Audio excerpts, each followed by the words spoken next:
Thank you, Betsy. It's lovely to see you this morning, and thank you, Mark and Sean, and everyone holding this space in the sanctuary and the physical. Thank you for being there. And naturally, I welcome every single one of you into the radiant light of our morning who are gathered on Zoom. Today's message is inspired by the apostle that we call to mind in unity during the month of July. Among the 12 powers, the month of July is dedicated to the spiritual faculty of understanding, represented by the apostle Thomas. Thomas is a safe harbor for any one of us experiencing doubt as he stands in Holy Scripture as a reminder of our humanity, as well as a reminder of unchanging truth. The scripture this morning is taken from the book of John, chapter 20, verses 18 through 31. The book of St. John, chapter 20, verses 18 to 31, which read, Mary Magdalene came and told the disciples that she had seen the Lord and that he had spoken these things unto her. Then that same day at evening, being the first day of the week, when the doors were shut, where the disciples were assembled for fear of the Jews, came Jesus and stood in their midst and said to them, Peace be unto you. And when he had so said, he showed them his hands and his side. And then were his disciples glad. And then Jesus said to them again, Peace be unto you. As my Father has sent me, even so I send you. And when he had said this, he breathed unto them and said to them, Receive ye the Holy Spirit. Whosoever sins ye remit, they are remitted. And whosoever sins ye retain, they are retained. But Thomas, one of the 12, was not with them when Jesus came to them. The other disciples therefore said to him, We have seen the Lord. But he said to them, Except I see in his hands the print of the nails, and put my finger into the print of the nails, and thrust my hand into his side, I will not believe. And after 8 days again, his disciples were within, and Thomas was with them. And then Jesus came, the doors being shut, and stood in their midst and said, Peace be unto you. And then said he to Thomas, Reach here thy finger, and behold my hands, and reach here thy hand, and thrust it into my side. And be not faithless, but believing. And Thomas answered him, saying, My Lord and my God. Jesus said to him, Thomas, because you have seen me, you have believed. Blessed are they that have not seen and yet have believed. Inspired by Thomas, we call to mind our own journey of life during this incarnation and how it is that we have used doubt and skepticism as a way to build our faith. Perhaps doubt and skepticism have not been appreciated as the powerful tools that they really are, and that I can assure you that he certainly have been in my journey towards unwavering faith. Doubt and skepticism, I believe, show up for different souls in different ways. Certainly for me, doubt and skepticism started at a very young age. And interestingly enough, doubt and skepticism followed me for, interestingly, 40 years. 40 being, of course, metaphysically a number of preparation. So let me share with you my earliest recollection of doubt. As a 5-year-old who started grade 1 early, we were on a weekly basis shepherded over to a huge Catholic cathedral for weekly confession. This first moment of doubt and skepticism got me in trouble. Perhaps your earliest moments of doubting that there was a God, that there was any benevolent power anywhere, also got you in trouble. I had the presence of mind to raise my hand as I was lined up for confession with my classmates, and Sister Mary Michael David said, "Now what is it?" I often had my hand up, and I said, "Well, I just want to know why, if this God guy is supposed to be so great, why does he need me to stand and wait for a man in a dress who's hiding in a booth to tell him everything I've done wrong? Doesn't he just know stuff?" That immediately resulted in my being sent back to the school by myself to wait in the cloakroom for appropriate punishment for having questioned the existence of God. Doubting and being skeptical is described, as I mentioned a couple of weeks ago, by Miguel Ruiz in his book that followed his copy of the Four Agreements, which was translated in 26 languages and sold millions and millions of copies. When he came out with the Fifth Agreement, it was natural that all of us who had been steeped in the early 90s in the Four Agreements were eager to hear what the Fifth Agreement, as the Toltec wisdom, inspired Ruiz to share. So I would like to just share this from his chapter, which inspired me in that book. The book is simply called The Fifth Agreement, A Practical Guide to Self-Mastery. And in the chapter entitled Power of Doubt, he writes, "The Fifth Agreement is to be skeptical, but learn to listen." And then he goes on to say that in being skeptical, the first step is to realize that most of what we believe is actually not true. So if this is sort of an early experience for us of honoring the process of doubt, of being grateful for the ability to be skeptical, then it is entirely possible that the very notion that we would grant ourselves the luxury of being skeptical might seem unfamiliar. It might seem like it pokes at the fiber, the threads of our faith. But quite the opposite has been true in my experience.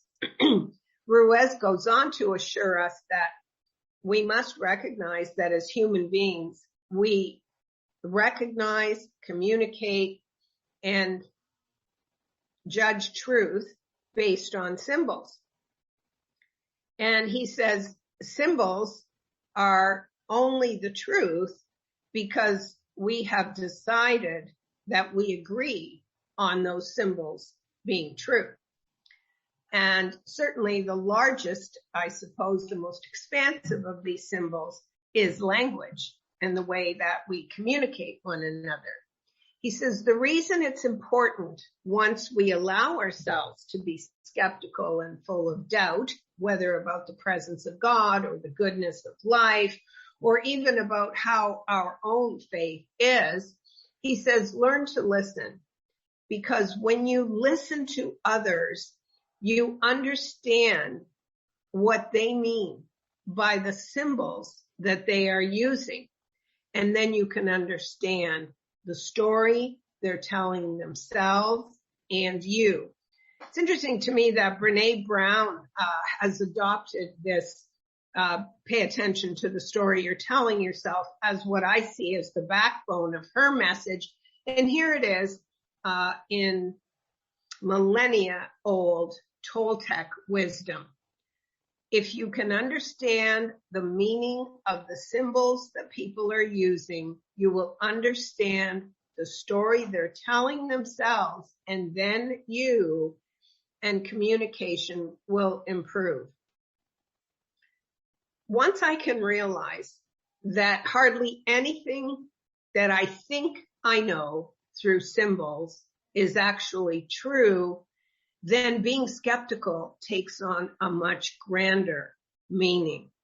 Because if none of the symbols that I've decided are true and I believe are true actually are, then I can be masterful in any skepticism that comes up, because I realize that this doubt is a power that is helping me to discern what is true. Another interesting teacher that inspired me this week is the work of Byron Katie. And what Miguel Ruiz says next very much forms the backbone of her teaching of truth. Ruiz writes to conclude on what he says about doubt and skepticism as powers. He says, whenever you hear a message in your self-talk, a message you're telling yourself, or whenever you hear a message from another soul, which, by the way, he calls all souls artists. Isn't that lovely? Because we are all always creating. So he says, when you hear any message from another artist, stop and ask yourself this question.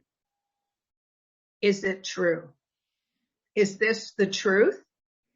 Is it reality, or is it virtual reality that I'm either telling myself or hearing someone else tell me? It is doubt. It is the power of doubting that takes me behind the symbols and then makes me responsible for every message I both deliver to myself, to others, and makes me responsible for the messages I receive from others. And I guess a really important question on this day, this last day of July, when we're giving thanks for the spiritual gift, the spiritual faculty of being able to understand, it's important for me. I stop and I think, why would I want to invest my trust, my faith in any message that's not true? And of course, the facts are that many of the messages that come through from our programming to ourselves are not true. And that forms a huge part of the filter that kicks in when we listen to the symbols and the stories of other people. I have this excerpt that comes up for me every once in a while from Charles Fillmore. It comes up because it represents for me my having shifted my beliefs, my faith, probably 27 or 28 years ago when I first started to wake up, it shifted for me to the teachings of Christian Science. That scientific, intellectual, pragmatic approach spoke to my intellect. And if I were going to believe or have faith in anything, it was going to have to be scientific. Listen to these words that Charles Fillmore wrote almost 90 years ago. In 1933, he writes in an article called Unity of Science and Religion, he says, the fact that science and religion have not worked in unity is borne out by history. Religion functions in the realm of ideas, and science functions in the realm of facts.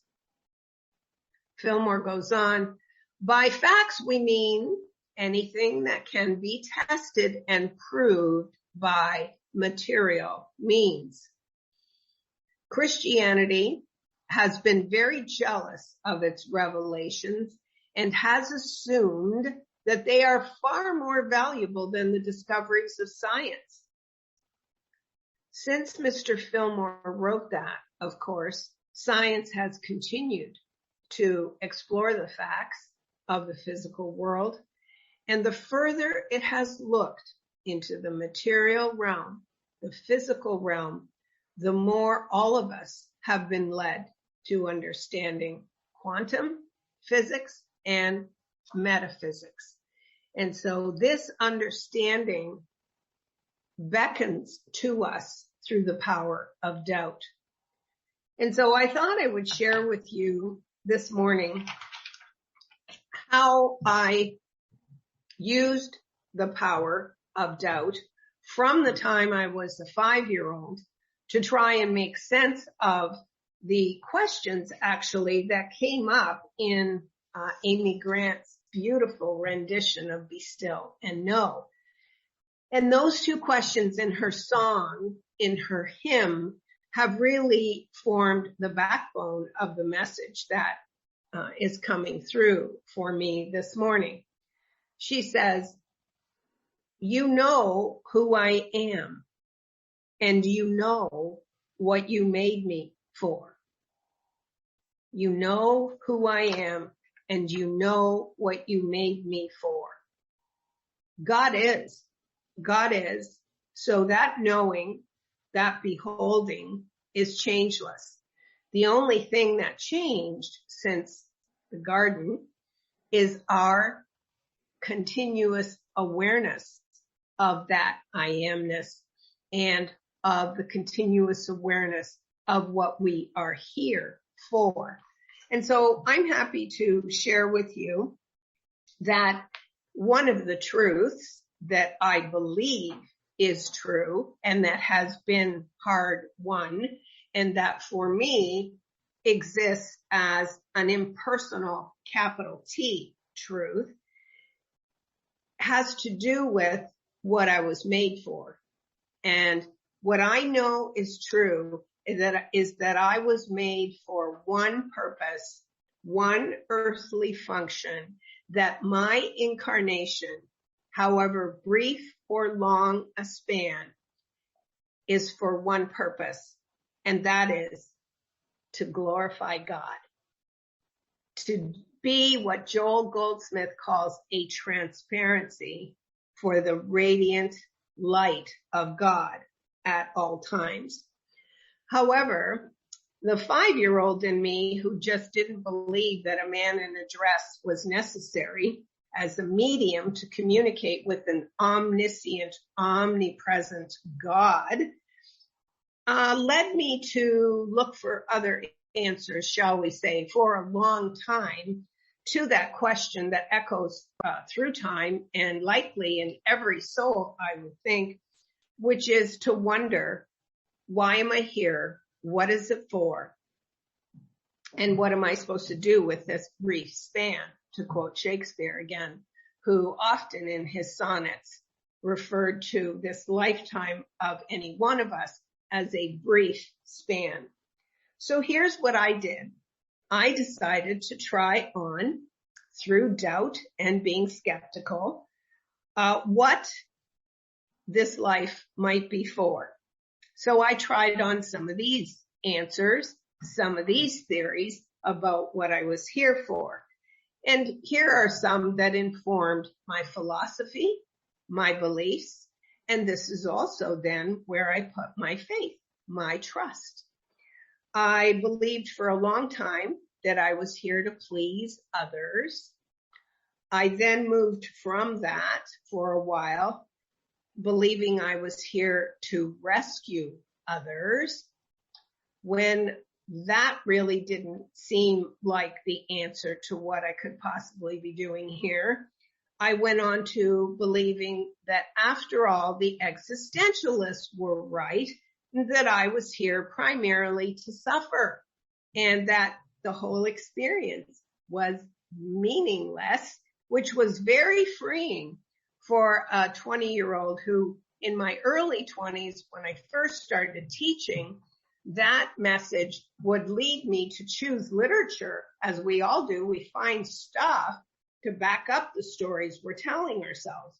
So at that stage, in my 20s, I looked for stuff to support my belief that we're all here to suffer, it's all meaningless, and then it's over.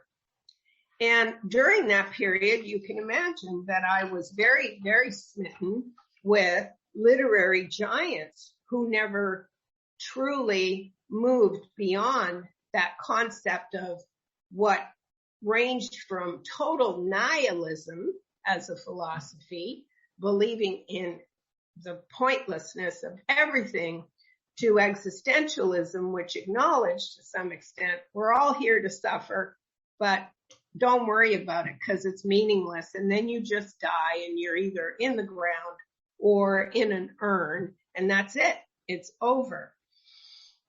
During that decade of my doubting and being skeptical, I loved Sylvia Plath, who of course killed herself by putting her head in the oven, and then her husband, whose second wife killed herself in the same way. So all of this, was very reinforcing.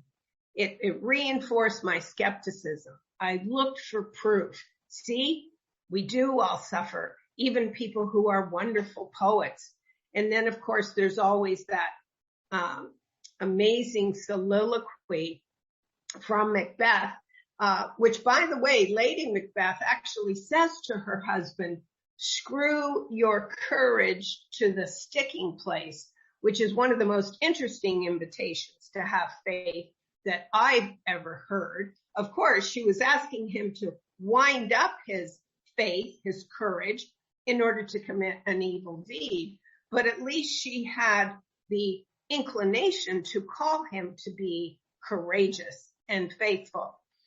The passage that for years supported my skeptical view of what I was here for is the very depressed perception that Macbeth presents once it is announced to him that his wife has killed herself, to which he responds, she should have died hereafter. There would have been a time for such a word. Out, out, brief candle. Life is but a meaningless affair, and man is but a player, an actor who struts and frets his hour upon the stage and then is heard no more. You can see how in my skepticism, I was acquiring much of this data to prove that my story, my belief that I was here for absolutely no good purpose, not any meaningful reason, could be supported by people who were much wiser, like Shakespeare.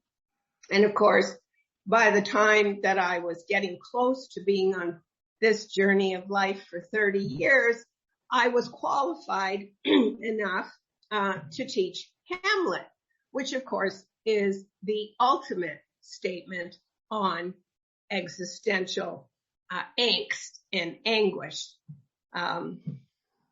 He asks himself in his most famous soliloquy whether it is nobler to suffer the slings and arrows of outrageous fortune, meaning all of our fates are outrageous and full of slings and arrows, or to end it.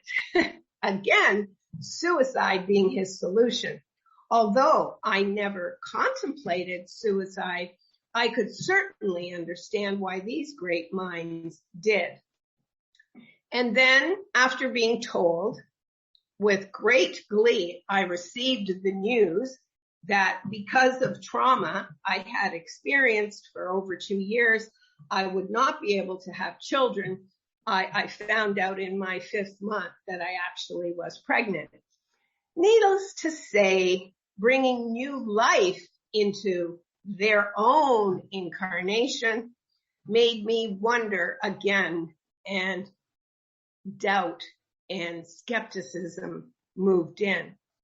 Coming back to the relevance of Fillmore's opening paragraph that I shared with you, belief and science, religion, the realm of spirit, the immaterial, that which is permanent, merged for me with scientific fact when an endocrinologist asked me why I thought I was here. And at that point, I was still very, very annoyed by anything except skepticism. And I thought it was a dumb question for a man of science to ask me. And I said, I really don't know why I'm here. I've been working on that for a long time, and I can't really come up with a good reason for coming into this world where there's just suffering and angst and grief. And he said, well, do you believe in God? And I said, mostly not. And he said, all I got to tell you from a medical point of view is somebody must really want you here. And so thus began, with the prompt of an endocrinologist, my journey away from skepticism and doubt. And then I went to a lecture in late 80s, early 90s at Unity of Toronto. The Reverend James Sherman was away that Sunday, as luck would have it, and a member of the congregation was doing the message. And some of you have heard me say that this is the most powerful unity message I have yet to hear. And it was 7 words, I believe. And here's what this speaker, this member of the congregation at Unity of Toronto, presented as his message. I trust God with my whole life. Of course, by then, I already knew that 7 was a number metaphysically of completion, of fulfillment, of wholeness. And here were 7 words that this lawyer was using to answer any doubt, any skepticism that he had. I thought, I kind of like the way he just keeps repeating that. I trust God with my whole life. Over and over. There was very little else that really formed his message that Sunday that really he repeated other than that one statement. I trust God with my whole life. And of course, like any good teacher, he went on to say some of the things that happened during the week to him that made him actually initially want to have doubt and skepticism that he could trust God. But he kept coming back to either I do or I don't trust God with my whole life. So there was a breakthrough for me. None of those other raison d'etre, suffering, rescuing others, pleasing others, none of those things gave meaning to my life. None of those made sense to me. They weren't even logical as a blueprint, as a way for me to proceed through the last half of my life, as a way of answering the question, what am I doing here and what is it for? And so how was I to make the most of this half a lifetime of finding no answer that satisfied my intellect, of continuing to doubt that there was any greater purpose, that there could be any deeper meaning to the experience of being on planet Earth? And so it was that I opened to the possibility that life had more meaning. From that point, it was a much quicker evolution. Once I could stand on the possibility of believing the story, I trust God with my whole life, it doesn't mean that doubt and skepticism went away. It simply means that the way back to truth becomes a shorter and shorter leap. This week, for example, a dear friend of mine, he was one of my first Unity teachers, has decided on medically assisted and induced death. There's a long process in Canada. It's legitimate. It has allowed me to release skepticism and doubt about each soul having their own journey. However, he was told on Thursday that the person who would administer the injection to end his life should be available within 2 weeks. So I went up to visit him on Friday, and I happened to be there when his doctor came in the room. She said, "John, I have some unsettling news for you. Is this a friend of yours?" He never refers to me as his minister. I'm sure he used that card so I could stay. And she proceeded to tell him that unfortunately, when he's discharged from hospital, I told you yesterday that you could go to hospice to wait for the nurse practitioner who would administer the injection. However, it turns out that hospice is at odds with your choice, and you're not welcome to go there to wait. And so then he asked if they could get his daughter, who had just found her and made her peace with his going to hospice.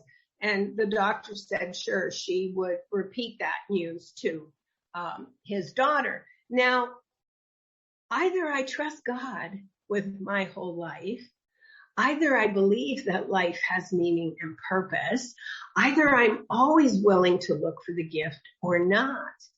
And so John is illumined and enlightened enough that he has assured me that because he has glimmers already of the other side, he is happy to advance from this life of physical anguish where nothing is working anymore and his bones are breaking continuously and he is falling more often.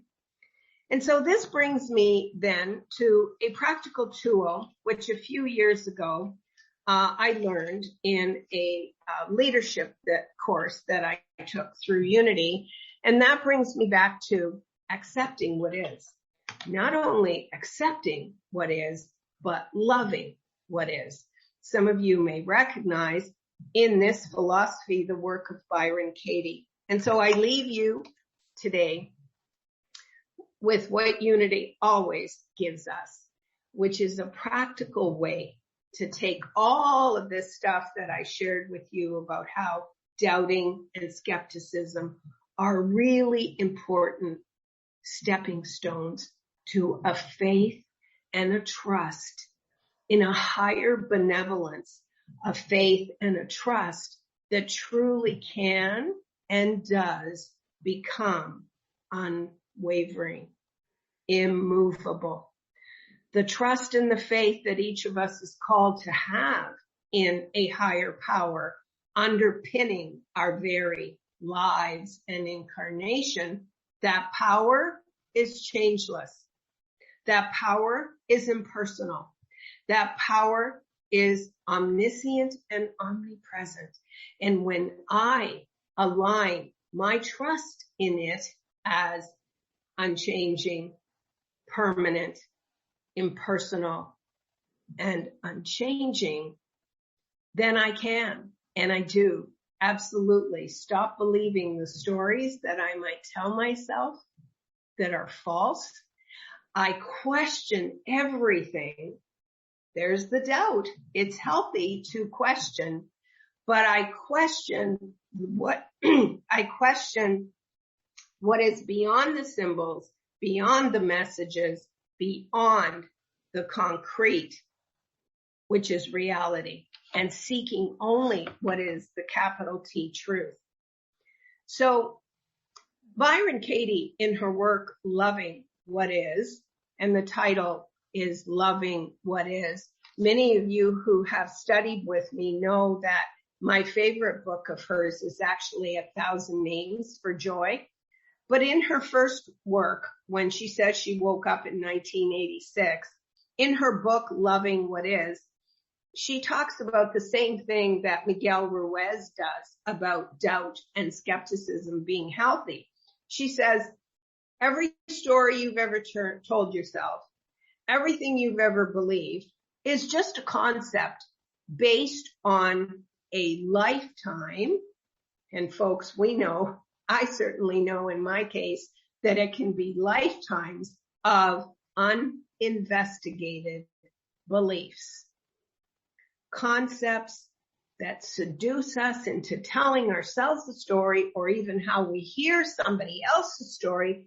All of those are concepts based on a lifetime of uninvestigated beliefs. I must be willing to be skeptical, to be doubtful about everything that I think I believe, so that I might pierce the veil of those appearances and find what is real, changeless, eternal, permanent, omniscient, and omnipresent. I once did a beautiful workshop. It was beautiful for me because it encoded for me the teaching of Byron Katie in a way that has never left me. And her teaching, despite all of her writing and talks, can be best understood by 4 questions that she gives us. She says, if I can ask myself these 4 questions about any belief, reality, capital R reality, meaning truth, can emerge. And here they are. Question number 1, simply, is it true? Whatever this is. So, is it true that my friend John, this is a story that could have come up, this man should not have to suffer more? Is that true? No. What is true is that where reality is concerned, there is no what should be. There is only what is reality. And so, is it true, this story that comes up? No. With practice with these 4 steps, we can move more readily to what is true, as opposed to an unexamined belief, a false concept, a symbol that's sucking me in. And so the second question, after I ask, is it true? Guess what? Because the ego has such a proclivity towards just saying, yes, of course it's true. Why else would I believe it? The second question is, can I absolutely know that this is true? How the hell could I know whether my friend John is supposed to suffer anymore? How could I know whether that's true or not? Of course, the answer is I could not absolutely know that. The third question, I've only been ready for it once I've stopped saying yes to question number 1. So I had to work for a number of years with question number 1. Is it true? Because guess what? We are very invested in our version of the truth. And that's how we rarely get with ease and grace to capital T truth. Is it true? Question number 2, can I absolutely know that it's true? And when I get to the point that I can more easily through grace always say, no, I cannot absolutely know, then I can go to the third question where healing awaits. for me, healing has come through this third question, which is, how do I react when I believe that thought? Easy, stressed, in charge, control, wanting to please, wanting to rescue. Oh, that's right. I left that philosophy decades ago. So how I react is stressed. How I react is hooked. How I react is I've given up my peace of mind for something which is not true. So question number 3, how do I react when I believe that thought? And finally, this is the question that represents freedom, peace, and ease of being. It takes me to a place where I can be solitary in my peace and in my freedom. And the fourth question in the work, which is what Byron Katie calls this 4-step, is who would I be without that one thought? And of course, the answer is I would be peaceful, stressless, and free. So I'll leave you this morning with just some of the questions that are up right now on planet Earth for what I would lovingly think of as the race consciousness. There's too much violence. There's not enough understanding. We should love one another more. And these stories that we all tend to believe are very, very seductive because they sound and seem sensitive, kind, and caring. But guess what? Believing them causes stress.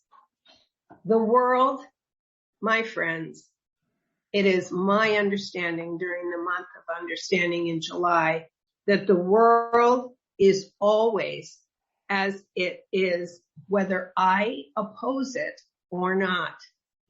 And the only time I suffer is when I argue with reality.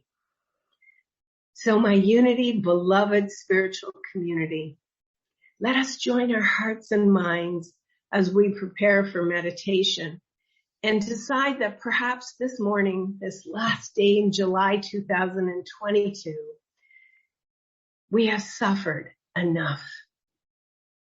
We choose through doubt and skepticism to say, I know what I am here for.